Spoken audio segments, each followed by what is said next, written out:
All right, so today Okay. we are going on a deep dive Yeah. into the world of Harry Potter and the Sorcerer's Stone. Um, Sounds good. I'm really excited about this one. Yeah, this will be fun. You know, This is a classic. this is the film that launched a generation's obsession Oh, for sure. with wands and wizardry. Yeah. It's crazy. It's wild. It's been like what? Like over 20 years. Over 2 decades. It came out. It's insane. And it still holds up so well. It really does. I think it's amazing. It's pretty remarkable. Like a testament to the source material. Yeah. And Chris Columbus's direction. Yeah. I mean, he did such a great job. He did a great job capturing And capturing that childlike wonder. That childlike wonder. Without sacrificing the narrative depth. Exactly. Yeah. Not an easy task. It's not easy. Not an easy task. But we pulled it off. Yeah.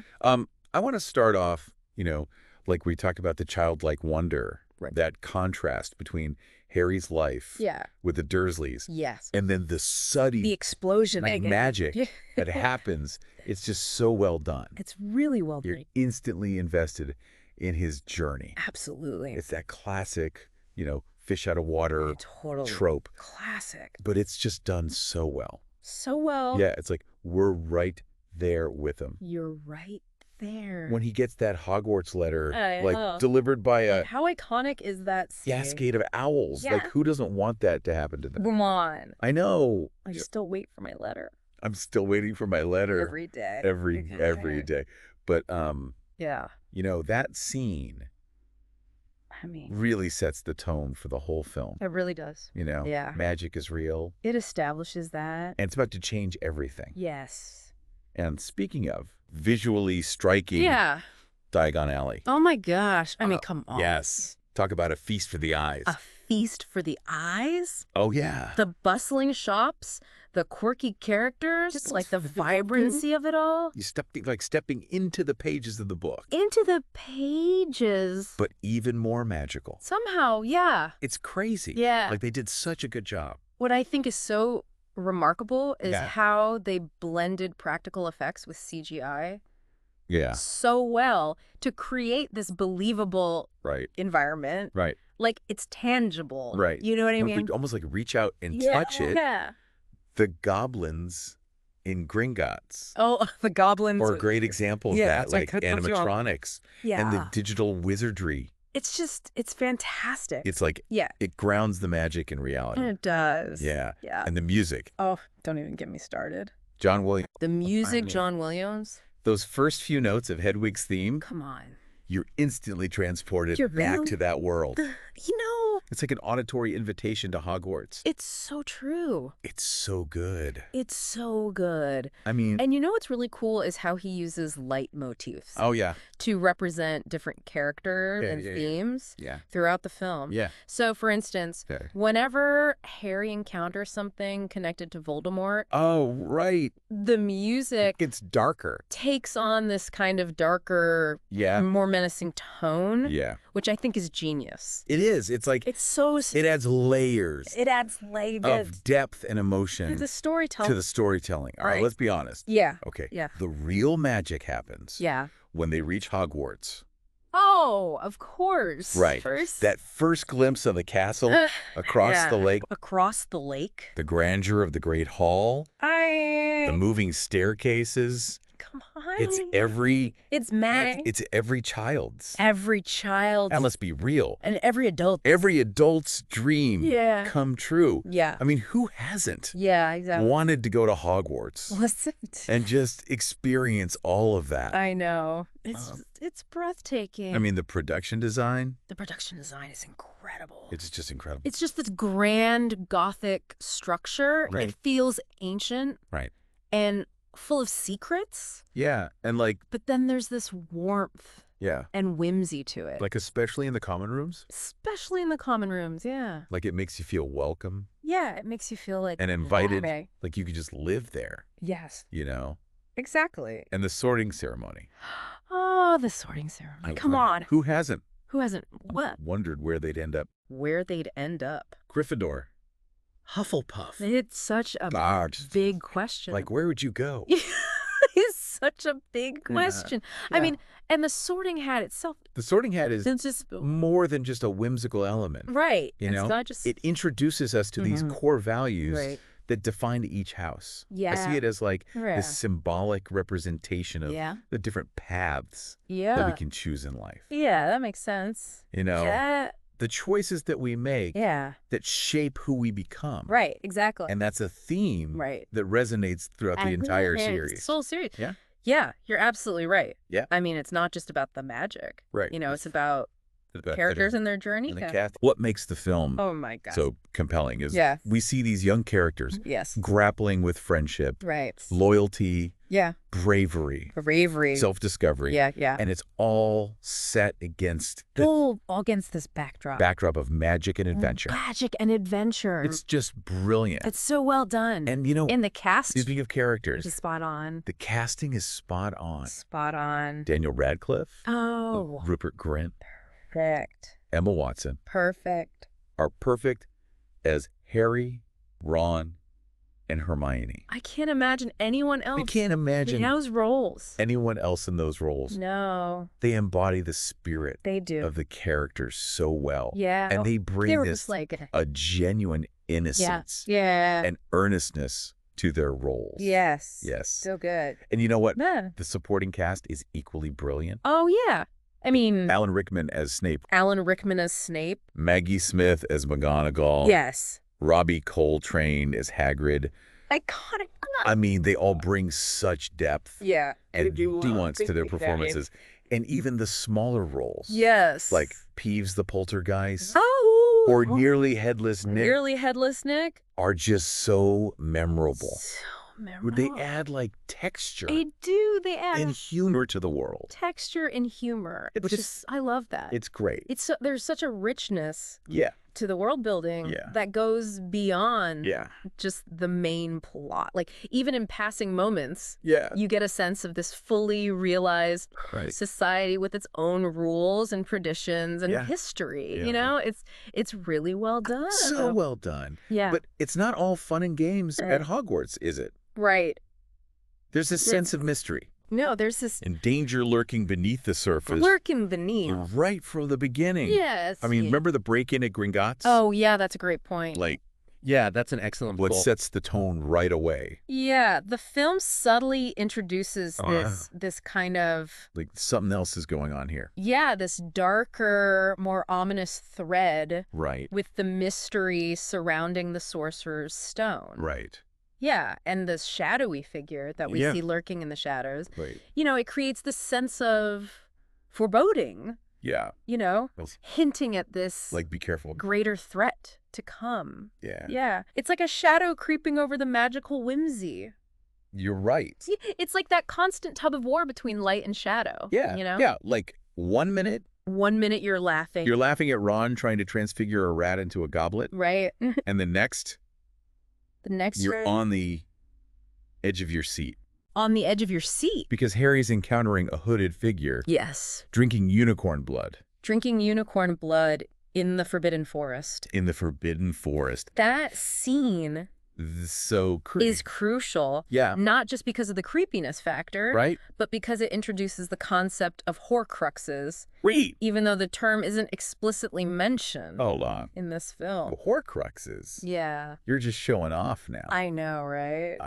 Come on. Little bit. Explain it to us mere mortals. Okay.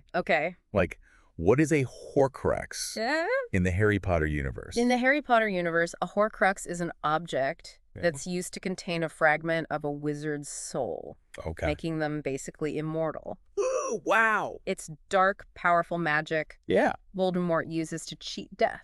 Okay, so that makes sense. Yeah. That's why he's after the Sorcerer's Stone. Exactly. Okay. It adds a whole other layer of complexity to the story, doesn't it? It really does. Right. It's not just about the stone. It's not just about protecting this magical stone. It's about preventing him from coming back. Exactly. To full power. The full power. Pressure Harry. Right. Exactly. Poor Harry. I know, right? So much pressure for a young kid. Like, he's just 11. I know. You know? It's crazy. As the mystery of the stone unfolds. As the mystery unfolds. We see the trio facing more and more challenges that test their courage. Testing their courage, pushing them to their limits. And push them to their limits. Yeah. Like Fluffy. Oh. One three-headed dog. The three-headed dog, I mean... Who comes up with this stuff? Who comes up with this stuff? It's amazing. And I know, it's brilliant. I love it. It's like this blend of mythology and whimsy. Yeah. You know? It's so creative. Clearly inspired by Cerberus, you know? Oh, from Greek mythology. The three-headed dog from Greek mythology who guards the underworld. Right. But in Sorcerer's Stone, it's like this lovable but slightly terrifying creature that we got a pass. That Harry, Ron, and Hermione have to outsmart. Right. And they do. They do. Thanks to Hermione. Oh, Hermione. That's so smart. Hermione really shines in this film. Yeah. She's the brains of the operation. She is. Constantly researching, piecing together clues. She's quick. So smart. I mean, and she's not afraid to break the rules. No. When necessary. She's not. Like when she set Snape's robes on fire. Oh, come on. During the Quidditch match. During the Quidditch match, yes. I mean. Talk about a badass. What a badass. I love that scene. Me too. Because it played on the audience's expectations. It does. We're led to believe that Snape is the villain. Right. But as the film unfolds...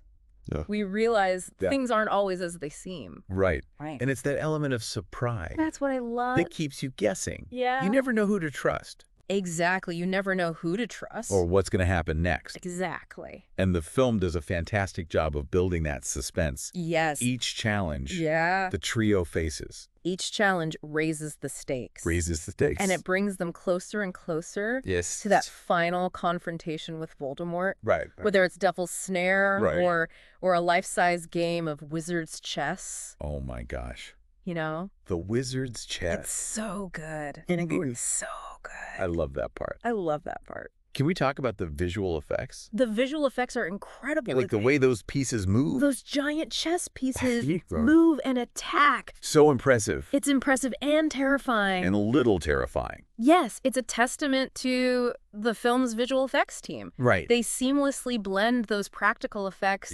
with CGI to create this really immersive experience. Yeah. You know? Yeah. And I love how the chess game isn't just about spectacle. Right. It's a metaphor for strategy, sacrifice, and thinking ahead. Right. You know, Ron's willingness to sacrifice himself so that Harry and Hermione can continue. That's such a pivotal moment. It's a pivotal moment in their friendship. In their friendship. It shows his loyalty. Yes. You know, he's understanding the bigger picture. Yes. He knows that stopping Voldemort is more important than his own personal glory. Exactly. And then... the big reveal. The big reveal. It's not Snape who's after the stone. It's Quirinus Quirrell. It's Quirrell. The seemingly timid defense against the dark arts teacher. Right. I remember being shocked. I was shocked. When I first saw the film. You too. I was like, what?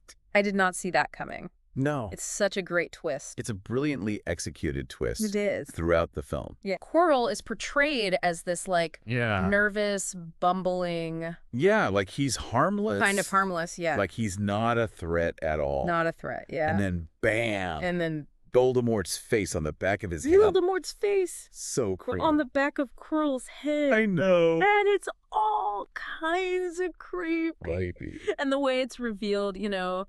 shrouded in shadow, contorted with rage. It is. It's truly chilling. It is. It's like this stark contrast to the whimsical tone of the film's earlier scenes. Right. You know, effectively signaling the shift into this darker, more dangerous territory. Yes. And it sets up that final confrontation between Harry and Voldemort. Yes. You know, it's a showdown. The showdown that's both epic and emotionally charged. Yes. I mean, you're right. Yeah. It is like a David and Goliath situation. Yeah. It's like little Harry. Up against the most powerful dark wizard of all time. That's all time? Yeah. And the fate of the wizarding world is in the balance. I know. No pressure, Harry. Talk about pressure. I know. Right. But you know what's interesting about this whole confrontation? What? It doesn't come down to these flashy spells. Right. Or like brute force. Right. It comes down to something much simpler. Yeah. Something deeply human. Yeah. Love. Love. The power of love. The power of Harry's mother's love. Exactly. The protection that she gave him when she sacrificed herself Yes. to save him. Yes. I mean, that's powerful stuff. That's powerful stuff. And that theme. And that theme runs throughout the entire series. Throughout the entire series. Love is the most powerful magic of all. It is. It's what shields Harry from Voldemort's attacks. Yeah. It's what weakens Quirrell. It's what allows Harry to triumph. Exactly. It's a beautiful message. It is. And it's woven so organically into the story. Organically? It's not preachy. Right. It's not sentimental. Yeah. It just feels real. It feels real. And earned. And earned. Yeah. And I think that's one of the reasons why this film resonates so deeply with audiences. Right. It reminds us that even in the darkest of times, even when we're facing insurmountable odds, love can be our greatest strength. That's so true. Yeah. It's a message that I think we all need to hear. I agree. Especially in today's world. Especially in today's world. And it's delivered. And it's delivered with such sincerity and heart. With such heart. In Sorcerer's Stone. In Sorcerer's Stone. And it's really it's a testament to Chris Columbus's direction. To Chris Columbus and the performances of the cast? The performances of the cast. Yeah. I mean, speaking of performances, we got to talk about Alan Rickman as Snape. Oh, Alan Rickman. I mean, he is just brilliant. He's brilliant. He brings such depth and complexity. That depth and complexity. But that character. Even in this first film.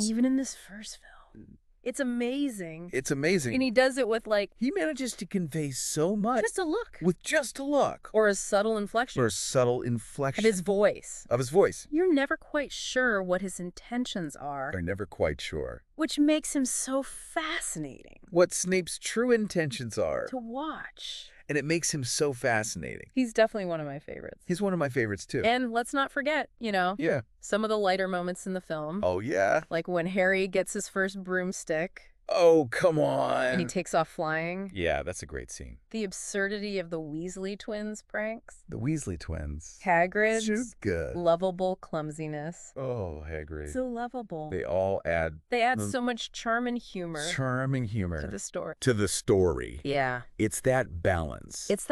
Between the light and the dark. Yeah. Between humor and drama. That makes Sorcerer's Stone such a well-rounded film. Yeah. It's a magical adventure. Yeah. It's a coming-of-age story. Yeah. It's a testament to the power. Love and friendship. Yeah. It's just great. It's the kind of film. It's so good. That you can watch over and over again. Yeah. And still discover something new. Every time. It's timeless. It's timeless. I think you summed it up perfectly. Harry Potter and the Sorcerer's Stone is a classic for a reason. Yes. It captured the hearts and imaginations of audiences worldwide. It did. And its magic continues to enchant us. To this day, I agree. So I think we did a pretty good deep dive here. We did a good job. Into the world of Harry Potter and the Sorcerer's Stone. We did. What do you think? I think so, too. Did this bring back any fond memories for you? Oh, so many. Did you learn anything new? Maybe a couple. I know I did. You know what? Let us know. Let us know in the comments. What do you think? What are some of your favorite moments from the film? Yeah, what are your favorite moments? Did you learn anything new? What would your Hogwarts house be? That's a big question. That is a big question. Don't forget to like, comment. And then subscribe. Subscribe for more deep dives. Into the world of movies. Until next time. Keep Keep the magic alive.